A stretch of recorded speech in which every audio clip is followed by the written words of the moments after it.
পল্টন থানায় একটি নিয়মিত মামলা রুজু হয়, যা পরবর্তীতে হত্যা মামলায় রূপ নেয়।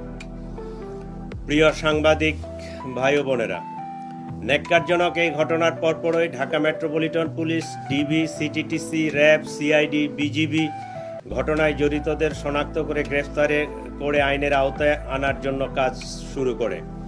ঘটনাস্থলে উপস্থিত ব্যক্তিদের দেওয়া তথ্য, সিসিটিভি ফুটেজ বিশ্লেষণ, ওপেন সোর্স ইন্টেলিজেন্স এবং তথ্য প্রযুক্তির সহায়তায় ঘটনার দিনই শুটার ফয়সাল করিম মাসুদ ওরফে দাউদ ওরফে রাহুল এবং তার সহায়তাকারী মোটরসাইকেল চালক মোহাম্মদ আলমগীর শেখকে শনাক্ত করা হয়। তাৎক্ষণিক তাদের গ্রেফতারের জন্য আইন শৃঙ্খলা বাহিনীর একাধিক টিম সাভার, হেমায়েতপুর, আগারগাঁও, নরসিংদীতে অভিযান পরিচালনা করে। ধারাবাহিক অভিযানের অংশ হিসেবে ডিএমপির একটি টিম ময়মনসিংহের হালুয়াঘাটের সীমান্তবর্তী এলাকা পর্যন্ত অভিযান পরিচালনা করে।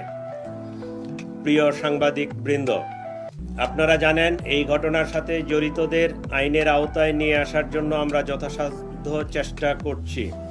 ইতিমধ্যে সংশ্লিষ্ট মামলাটি নিবিড় তদন্তের জন্য ঢাকা মহানগর গোয়েন্দা পুলিশের নিকট হস্তান্তর করা হয়েছে।